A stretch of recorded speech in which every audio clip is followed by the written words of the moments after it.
ನಮಸ್ತೆ ಫ್ರೆಂಡ್ಸ್, ತುಂಬ ದಿನ ಆದ ನಂತರ ಪುನಃ ವಿಡಿಯೋ ಮಾಡ್ತಾ ಇದ್ದೇನೆ. ಇಷ್ಟು ದಿವಸ ಯಾಕೆ ವಿಡಿಯೋ ಮಾಡಲಿಲ್ಲ ಅಂತ ಹೇಳಿದರೆ, ನಿಮಗೆ ಎಲ್ರಿಗೂ ಗೊತ್ತುಂಟು ಏನಂತ ಹೇಳಿದರೆ, ನನ್ನ ಮಗಳು ಇವಾಗ 10th ಸ್ಟ್ಯಾಂಡರ್ಡ್ ಓದ್ತಿದ್ದಾಳೆ. ಆಯಿತು, ಎಕ್ಸಾಮ್ ಎಲ್ಲ ಆಯಿತು.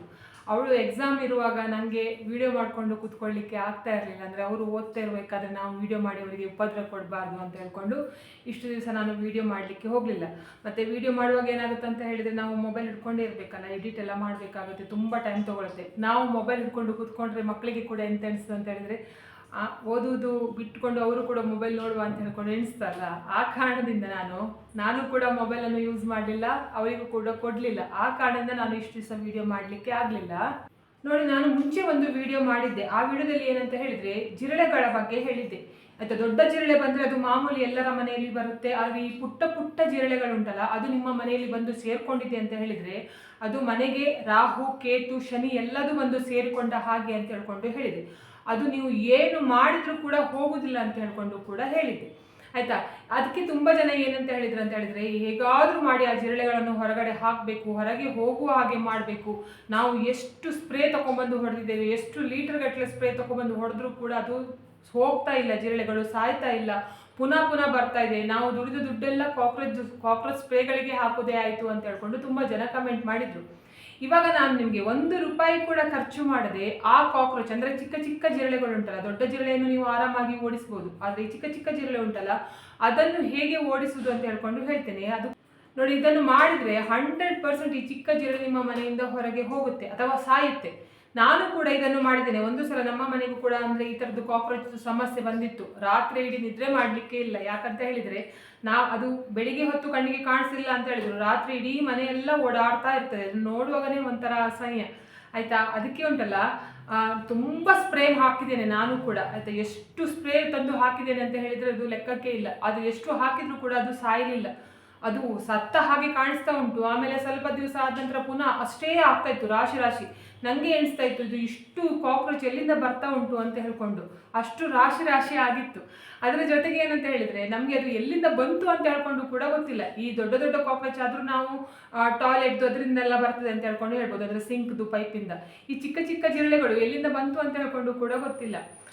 ಅದು ಏನೇ ಬೇಕಾದರೆ ಆಗಲಿ. ಆಯಿತಾ, ಈ ಕಾಕ್ರೋಚ್ಗಳು ಸಾಯಬೇಕಾದ್ರೆ ಏನು ಮಾಡಬೇಕು ಅಂತ ಹೇಳ್ಕೊಂಡು ಹೇಳ್ತೇನೆ. ಇದನ್ನು ನಾನು ಕೂಡ ಮಾಡಿದ್ದೇನೆ. ಅದರ ನಂತರ ಏನಾಯಿತು ಅಂತ ಹೇಳಿದರೆ, ಕಾಕ್ರೋಚ್ಗಳದ್ದು ಸಂಖ್ಯೆ ಕಡಿಮೆ ಆಗ್ತಾ ಬಂತು. ಆಮೇಲೆ ಕ್ರಮೇಣ ಎಲ್ಲದು ಮಾಯ ಆಗಿ ಹೋಯಿತು.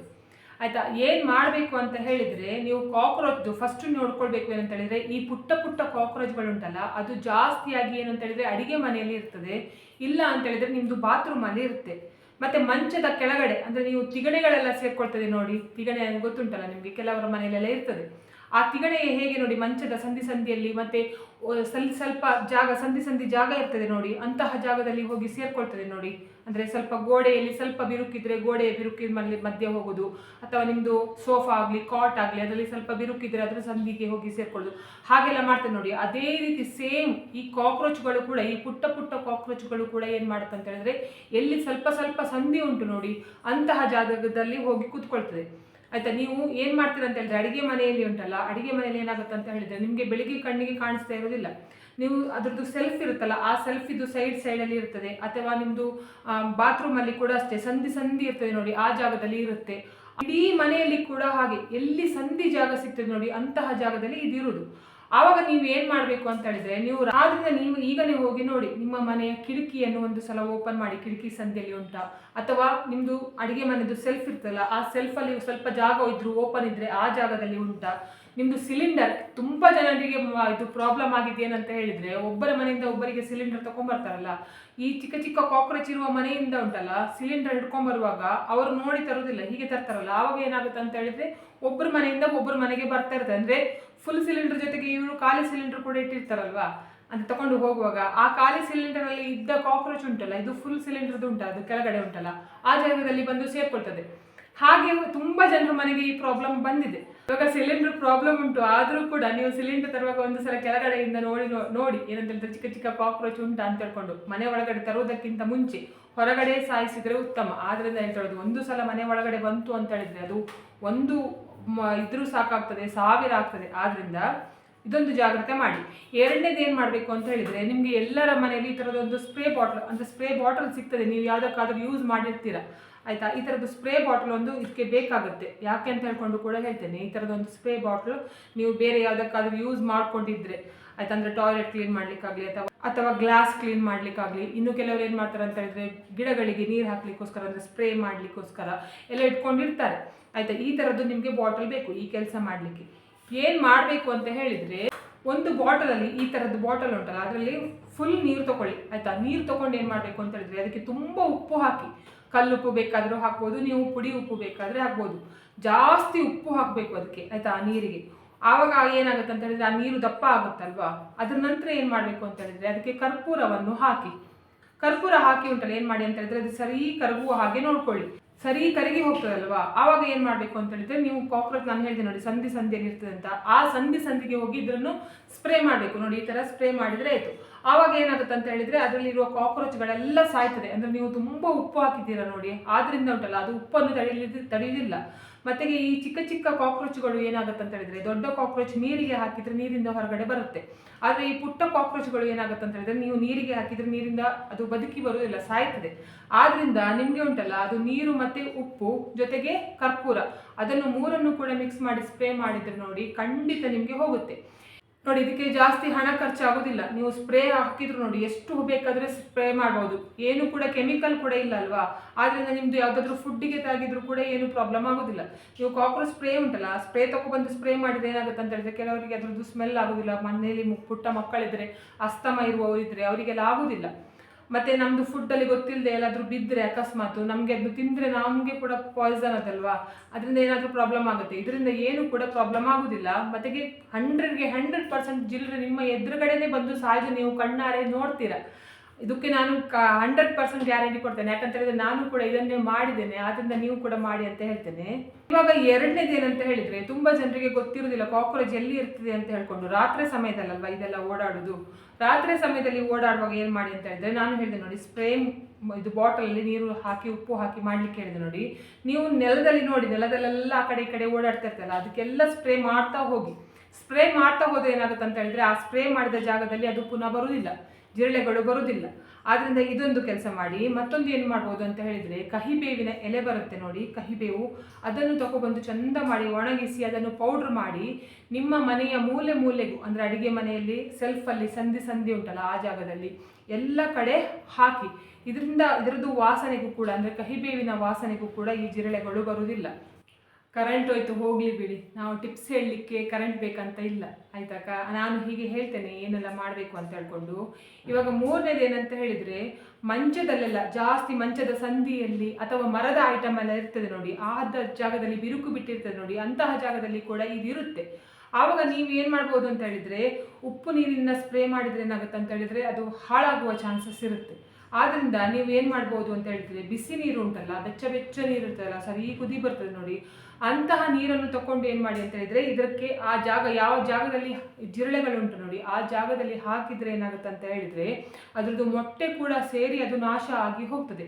ನೀವು ಇದನ್ನು ಬಿಸಿ ನೀರಿನನ್ನು ಉಂಟಲ್ಲ, ಬರೀ ಇದು ಮಂಚಕ್ಕೆ ಮಾತ್ರ ಹಾಕಬೇಕಂತ ಇಲ್ಲ, ನೀವು ಅಡುಗೆ ಮನೆಯ ಮೂಲೆಯಲ್ಲಿ ಅಲ್ಲಿ ಎಲ್ಲ ಕಡೆ ಬೇಕಾದರೂ ಹಾಕ್ಬೋದು. ಅಂದರೆ ಆದರೆ ಈ ಕಾಕ್ರೋಚ್ಗಳು ಸಂದಿಯಲ್ಲಿ ಸೇರ್ಕೊಂಡಿರೋದ್ರಿಂದ ನೀವು ಬಿಸಿ ನೀರನ್ನು ಆರಾಮಾಗಿ ಹಾಕ್ಲಿಕ್ಕೆ ಆಗುದಿಲ್ಲ. ಮತ್ತು ಮಕ್ಕಳಿರುವ ಮನೆಯಲ್ಲಿ ಕೂಡ ಇದು ಪ್ರಾಬ್ಲಮ್ ಆಗುತ್ತೆ. ಆದ್ದರಿಂದ ನಿಮಗೆ ಉಂಟಲ್ಲ, ಅಡುಗೆ ಮನೆಗೆ ಎಲ್ಲದಕ್ಕೂ ಎಲ್ಲಿ ಬಾತ್ರೂಮ್ ಎಲ್ಲಿ ಇದ್ರೂ ಕೂಡ ಈ ಥರದ್ದು ಸ್ಪ್ರೇ ಬಾಟ್ಲನ್ನು ಯೂಸ್ ಮಾಡಿ. ಅಂದರೆ ಅದು ನೀವು ಸ್ಪ್ರೇ ಮಾಡುವಾಗ ಸರಿಯಾಗಿ ಅದರದ್ದು ಮೂಲೆಗೆ, ಅಂದರೆ ಎಲ್ಲಿ ಬಿರುಕುಂಟು ನೋಡಿ ಆ ಜಾಗಕ್ಕೆ ನೀವು ಸ್ಪ್ರೇ ಮಾಡ್ಬೋದು. ಆದರೆ ನೀರು ಹಾಕುವಾಗ ಹಾಗೆ ಹಾಕ್ಲಿಕ್ಕೆ ಆಗೋದಿಲ್ಲ, ಮೇಲೆ ಬೀಳ್ತದಲ್ಲ, ಆವಾಗ ಅದು ಒಳಗಡೆಯಿಂದ ನೀವು ಹಾಕಿದ್ದೀರ ನೋಡಿ, ಅಂದರೆ ಅದರದ್ದು ಮೊಟ್ಟೆ ಎಲ್ಲ ಇಟ್ಟಿರ್ತದೆ ನೋಡಿ, ಅದು ಹಾಗೆ ಇರ್ತದೆ, ಸಾಯೋದಿಲ್ಲ. ಅದು ಪುನಃ ಬದುಕಿ ಪುನಃ ಇನ್ನೊಂದು ಮರಿಯಾಗಿ ಬರ್ತದೆ, ಹೊರಗೆ ಬರ್ತದೆ. ಆದ್ದರಿಂದ ಇದನ್ನು ಈ ಥರದನ್ನು ಯೂಸ್ ಮಾಡಿ. ಮತ್ತು ಮುಖ್ಯವಾಗಿ ನೀವು ಮಾಡಬೇಕಾದ ಕೆಲಸ ಯಾವುದು ಅಂತ ಹೇಳಿದರೆ, ಈ ಚಿಕ್ಕ ಚಿಕ್ಕ ಜಿರಳೆಗಳು ಉಂಟಲ್ಲ, ನಾನು ಆವಾಗನೇ ಹೇಳಿದೆ ಅಡುಗೆ ಮನೆಯಲ್ಲಿ ಇರುವುದಂತ. ಯಾಕಂತ ಹೇಳಿದರೆ ಅಡುಗೆ ಮನೆಯಲ್ಲಿ ನಾವು ಊಟ ಮಾಡಿದ್ದು ಎಲ್ಲದು ಆಯಿತಾ, ಅಂದರೆ ಡಸ್ಟ್ಬಿನಲ್ಲಿ ಅನ್ನ ಉಳಿದಿದ್ದು ನಾವು ಡಸ್ಟ್ಬಿನ್ಗೆ ಹಾಕಿರ್ತೇವೆ. ಅಥವಾ ಕೆಲವರ ಮನೆಯಲ್ಲಿ ರಾತ್ರಿ ಪಾತ್ರೆ ತೊಳೆಯುವುದಿಲ್ಲ, ಹಾಗೆ ಇಟ್ಟಿರ್ತಾರೆ, ಸಿಂಕಲ್ಲಿ ಹಾಕಿರ್ತಾರೆ. ಅಥವಾ ಅಡುಗೆ ಇದು ಬಚ್ಚಲು ಮನೆಯಲ್ಲಿ ಕೂಡ ಹಾಗೆ ಆಯಿತು. ಕೆಲವರು ಮನೆಯಲ್ಲಿ ಬಚ್ಚಲು ಮನೆಯಲ್ಲಿ ಕೂಡ ಅಂದರೆ ಪಾತ್ರೆ ತೊಳೆಯುವ ಅಭ್ಯಾಸ ಇಟ್ಕೊಂಡಿರ್ತಾರೆ, ಅಲ್ಲೆಲ್ಲ ಅದು ಹಾಗೆ ಇರ್ತದೆ. ಆವಾಗ ಏನಾಗುತ್ತೆ ಅಂತ ಹೇಳಿದರೆ, ಇದು ಉಂಟಲ್ಲ ಈ ಚಿಕ್ಕ ಚಿಕ್ಕ ಜಿರಳೆಗಳು ಯಾವ ಜಾಗದಲ್ಲಿ ಉಂಟಲ್ಲ ಇಂಥದ್ದೆಲ್ಲ ಇರ್ತದೆ ನೋಡಿ, ಅಂದರೆ ಊಟ ಮಾಡುವ ಜಾಗ, ಅಂದರೆ ವೇಸ್ಟ್ ಎಲ್ಲ ಇರ್ತದೆ ನೋಡಿ, ಅದಕ್ಕೆ ತಿನ್ನಲಿಕ್ಕೆ ಅಂತ ಸಿಗ್ತದೆ ನೋಡಿ, ಅಂತಹ ಜಾಗದಲ್ಲಿ ಜಾಸ್ತಿ ಇರುವುದು. ಬೇಕಾದರೆ ನೀವು ನೋಡಿ ಬೆಡ್ರೂಮಲ್ಲಿ ಜಾಸ್ತಿ ಇದು ಇರುವುದಿಲ್ಲ. ಅಡುಗೆ ಮನೆಯಲ್ಲೇ ಜಾಸ್ತಿ ಇರುತ್ತೆ. ಯಾಕಂತ ಹೇಳಿದ್ರೆ ಅಲ್ಲಿ ಆರಾಮಾಗಿ ಅದಕ್ಕೆ ತಿನ್ನಲಿಕ್ಕೆ ಸಿಗ್ತದೆ. ಆದ್ದರಿಂದ ನೀವು ಏನು ಮಾಡಿ ಅಂತ ಹೇಳಿದರೆ, ನಿಮಗೆ ಇದು ಪೂರ್ತಿಯಾಗಿ ನಾಶ ಆಗಬೇಕು ಅಂತ ಹೇಳಿದರೆ ದಿನಾ ರಾತ್ರಿ ಉಂಟಲ್ಲ, ಪಾತ್ರೆ ತೊಳೆಯುವುದನ್ನು ಮರಿಬೇಡಿ. ಎಲ್ಲ ಪಾತ್ರೆಯನ್ನು ತೊಳೆದು ಮಲಗಿ. ಆಮೇಲೆ ಇದಕ್ಕೆ ಒಂದು ಕೂಡ ಫುಡ್ ಸಿಗದೆ ಇರುವ ಹಾಗೆ, ಆಯ್ತಾ. ಇದು ಯಾವ ರೀತಿ ಕೆಲಸ ಮಾಡ್ತದೆ ಅಂತ ಹೇಳಿದರೆ, ನೀವು ಪಾತ್ರೆ ಉಂಟಲ್ಲ, ಪಾತ್ರೆ ಇಡಬೇಕಂತ ಇಲ್ಲ, ನೀವು ಡಸ್ಟ್ಬಿನಲ್ಲಿ ಕಸಕ್ಕೆ ಇದು ಅನ್ನ ಹಾಕಿದ್ರು ಕೂಡ ಏನಾಗುತ್ತೆ ಅಂತ ಹೇಳಿದರೆ ಇದು ಅದನ್ನು ಹುಡುಕಿಕೊಂಡು ಬರ್ತದೆ. ಆದ್ರಿಂದ ರಾತ್ರಿ ನೀವು ಮಲಗುವಾಗ ಉಂಟಲ್ಲ, ಅದನ್ನು ಡಸ್ಟ್ಬಿನಲ್ಲಿ ನೀವು ಅನ್ನೆಲ್ಲ ವೇಸ್ಟ್ ಹಾಕಿದ್ದೀರಾ ಅಂತ ಹೇಳ್ಕೊಂಡು, ಅದರಿಂದ ನೆಕ್ಸ್ಟ್ ಡೇ ಕಸಕ್ಕೆ ಹಾಕಬೇಕು, ಮಕ್ಕಳು ಅನ್ನ ಬಿಟ್ಟಿದ್ದಾರೆ ಅಂತ ಹೇಳ್ಕೊಂಡೆಲ್ಲ ಆದರೆ ಉಂಟಲ್ಲ, ಅದನ್ನು ಕವರ್ಗೆ ಹಾಕಿ ಚಂದ ಮಾಡಿ ಕಟ್ಟಿಡಿ. ಇದಕ್ಕೆ ಎಲ್ಲಿ ಕೂಡ ಊಟ ಸಿಗಬಾರ್ದು. ಆ ರೀತಿ ಮಾಡಿದರೆ ಮಾತ್ರ ಇದನ್ನು ಪೂರ್ಣವಾಗಿ ನಾಶ ಮಾಡಲಿಕ್ಕಾಗುತ್ತೆ. ಇಲ್ಲ, ನಾವು ಸ್ಪ್ರೇ ಎಲ್ಲ ಮಾಡ್ತೇವೆ, ಆದರೆ ನಮಗೆ ಅಡುಗೆ ಮನೆಯಲ್ಲಿ ಪಾತ್ರೆ ಎಲ್ಲ ತೊಳ್ಕೊಂಡು ಕೂತ್ಕೊಳ್ಳಿಕ್ಕೆ ಆಗೋದಿಲ್ಲ, ಅಥವಾ ಅದು ಎಲ್ಲ ಸಿಂಕೆಲ್ಲ ಚಂದ ಮಾಡಿ ತೊಳೆದು ಕೂತ್ಕೊಳ್ಳಿಕ್ಕೆಲ್ಲ ಆಗೋದಿಲ್ಲ ಅಂತ ಹೇಳಿದರೆ ಅದು ಎಂತ ಮಾಡಿದರೂ ಕೂಡ ಹೋಗೋದಿಲ್ಲ.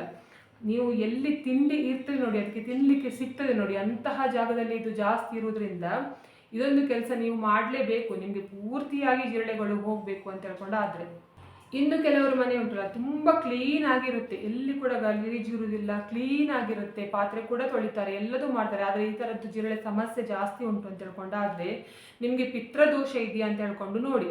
ಯಾಕಂತ ಹೇಳಿದ್ರೆ ಪಿತ್ರದೋಷ ಇರುವವ ಮನೆಯಲ್ಲಿ ಕೂಡ ಈ ಥರದ್ದು ಇದು ಜಿರಳೆಗಳದ್ದು ಸಮಸ್ಯೆ ಅಂತ ಹೇಳ್ಕೊಂಡು ಹೇಳ್ತಾರೆ. ನಿಮಗೆ ರಾತ್ರಿ 11 ಗಂಟೆಯಿಂದ 3 ಗಂಟೆ 3:30 ತನಕ ಉಂಟಲ್ಲ, ಈ ಜಿರಳೆಗಳು ಜಾಸ್ತಿ ಓಡಾಡ್ತಾ ಉಂಟು, ಒಂದೇ ಜಾಗದಲ್ಲಿ ಗುಂಪು ಗುಂಪು ಕಟ್ಕೊಂಡುಂಟು, ಅದನ್ನು ನೋಡಲಿಕ್ಕೆ ಆಗೋದಿಲ್ಲ, ಆ ರೀತಿಯಲ್ಲಿ ಕಾಣಿಸ್ತಾ ಉಂಟು ಅಂತ ಹೇಳ್ಕೊಂಡಾದರೆ ನಿಮಗೆ ಒಂದೇ ಗ್ರಹಚಾರ ಶನಿ ದೋಷ ಇರ್ಬೋದು, ಅಥವಾ ನಿಮ್ಮ ಮನೆಯಲ್ಲಿ ರಾಹುಕೇತುವಿನ ತೊಂದರೆ ಇರ್ಬೋದು, ಅಥವಾ ಪಿತೃದೋಷ ಇರ್ಬೋದು ಅಂತ ಹೇಳ್ಕೊಂಡು ಹೇಳ್ತಾರೆ. ಆದ್ದರಿಂದ ಈ ಥರ ಸಮಸ್ಯೆ ಇರುವವರು ಉಂಟಲ್ಲ, ಏನು ಮಾಡಬೇಕು ಅಂತ ಹೇಳಿದರೆ, ಆದಷ್ಟು ಶನಿಶ್ಚರನ ದೇವಸ್ಥಾನಕ್ಕೆ ಹೋಗಿ, ಆಂಜನೇಯನ ದೇವಸ್ಥಾನಕ್ಕೆ ಹೋಗಿ, ನೀವು ಪಿತೃಗಳಿಗೆ ಏನಾದರೂ ಕೆಲಸ ಬಾಕಿದರೆ ಅದನ್ನು ಕೂಡ ಮಾಡಿ. ಹೀಗೆ ಮಾಡಿದರೆ ಇದು ಸಮಸ್ಯೆ ಹೋಗುತ್ತೆ. ಇನ್ನು ಕೆಲವರ ಮನೆಯಲ್ಲಿ ಏನಾಗುತ್ತೆ ಅಂತ ಹೇಳಿದರೆ, ಈ ಜಿರಳೆಗಳು ಇರುತ್ತೆ, ಆಮೇಲೆ ಏನಾಗುತ್ತೆ ಅಂತ ಹೇಳಿದರೆ ಅದಾಗಿಯೇ ಮಾಯವಾಗಿ ಹೋಗುತ್ತೆ. ಏನು ಸ್ಪ್ರೇ ಮಾಡಬೇಕು ಅದೆಲ್ಲ ಏನು ಕೂಡ ಇಲ್ಲ, ಅದಾಗಿಯೇ ಮಾಯವಾಗಿ ಹೋಗುತ್ತೆ. ಇದು ಯಾಕೆ ಈ ರೀತಿ ಬರುತ್ತೆ ಅಂತ ಹೇಳಿದರೆ, ಜಿರಳೆಗಳು ನಿಮಗೆ ಗ್ರಹಚಾರ, ಅಥವಾ ನಿಮಗೆ ಯಾರ್ದೋ ಕೆಟ್ಟ ಕಣ್ಣಿನ ದೃಷ್ಟಿ ಉಂಟು, ಅಥವಾ ನಿಮಗೆ ಯಾರೋ ವಾಮಾಚಾರ ಮಾಡಿದ್ದಾರೆ, ಅಥವಾ ನಿಮ್ಮ ಮನೆಗೆ ಏನೋ ತೊಂದರೆ ಬರೋದ್ರಲ್ಲುಂಟು, ಅಥವಾ ನಿಮ್ಮ ಮನೆಯಲ್ಲಿ ನೆಗೆಟಿವ್ ಎನರ್ಜಿಗಳ ಶಕ್ತಿ ಅಂದರೆ ದೇವರ ಶಕ್ತಿ ಕಡಿಮೆಯಾಗಿದೆ, ನೆಗೆಟಿವ್ ಎನರ್ಜಿಗಳ ಶಕ್ತಿ ಜಾಸ್ತಿ ಆಗಿದೆ ಅಂತ ಹೇಳಿದರೆ ದೇವರದ್ದು ಫೋಟೋ ಹಿಂದ್ಗಡೆ ಎಲ್ಲ ಬಂದು ನಿಲ್ತದೆ ಅಂತ ಹೇಳ್ಕೊಂಡು ಹೇಳ್ತಾರೆ. ಅಂದರೆ ದೇವರದ್ದು ಫೋಟೋ ಉಂಟಲ್ಲ, ಅದ್ರ ಹಿಂದ್ಗಡೆ ಎಲ್ಲ ಈ ಚಿಕ್ಕ ಚಿಕ್ಕ ಜಿರಳೆಗಳು ಬರ್ತದೆ ಅಂತ ಹೇಳ್ಕೊಂಡು. ಈ ರೀತಿಯಲ್ಲಿ ಆದರೆ ನೀವು ಜಾಗ್ರತೆ ಮಾಡಲೇಬೇಕು. ನೋಡಿದ್ರಲ್ಲ, ಇವತ್ತಿನ ವಿಡಿಯೋದಲ್ಲಿ ನಾನು ಪುಟ್ಟ ಪುಟ್ಟ ಜಿರಳೆಗಳನ್ನು ಮನೆಯಿಂದ ಹೊರಗಡೆ ಹಾಕುವುದು ಹೇಗೆ, ಅದು ಸಾಯುವ ಹಾಗೆ ಮಾಡುವುದು ಹೇಗೆ ಅಂತ ಹೇಳ್ಕೊಂಡು ಹೇಳಿದ್ದೇನೆ. ಇವತ್ತಿನ ವಿಡಿಯೋ ನಿಮಗೆ ಇಷ್ಟ ಆದರೆ ಪ್ಲೀಸ್ ವಿಡಿಯೋಕ್ಕೆ ಲೈಕ್ ಮಾಡಿ, ಮತ್ತು ಆದಷ್ಟು ಜನರಿಗೆ ಈ ಥರದ್ದು ಸಮಸ್ಯೆ ಯಾರ ಮನೆಯಲ್ಲೆಲ್ಲ ಉಂಟು ನೋಡಿ, ಅಂತಹ ಮನೆಯವರಿಗೆಲ್ಲ ಈ ವಿಡಿಯೋನನ್ನು ಶೇರ್ ಮಾಡಿ, ಕಮೆಂಟ್ ಮಾಡಿ, ನನ್ನ ಚಾನಲ್ಗೆ ಸಬ್ಸ್ಕ್ರೈಬ್ ಆಗಿ. ನನ್ನ ಚಾನಲ್ಗೆ ಸಬ್ಸ್ಕ್ರೈಬ್ ಆದರೆ ಒಂದು ಸಪೋರ್ಟ್ ಸಿಕ್ಕಿದ ಹಾಗೆ ಆಗ್ತದೆ. ಮತ್ತು ನಾನು ಹೀಗೆ ಒಳ್ಳೆ ವಿಡಿಯೋನ ನಿಮ್ಮ ಜೊತೆಗೆ ಶೇರ್ ಮಾಡ್ತೇನೆ. ಇವತ್ತಿನ ವಿಡಿಯೋ ಯಾರೆಲ್ಲ ನೋಡಿದ್ದೀರಾ ಅಥವಾ ನೋಡಲಿಲ್ಲ, ಎಲ್ಲರಿಗೂ ಕೂಡ ಒಳ್ಳೆಯದಾಗಲಿ ಅಂತ ನಾನು ಕೂಡ ದೇವರಲ್ಲಿ ಬೇಡ್ಕೊಳ್ತಿದ್ದೇನೆ. ಎಲ್ಲರಿಗೂ ಒಳ್ಳೆಯದಾಗಲಿ.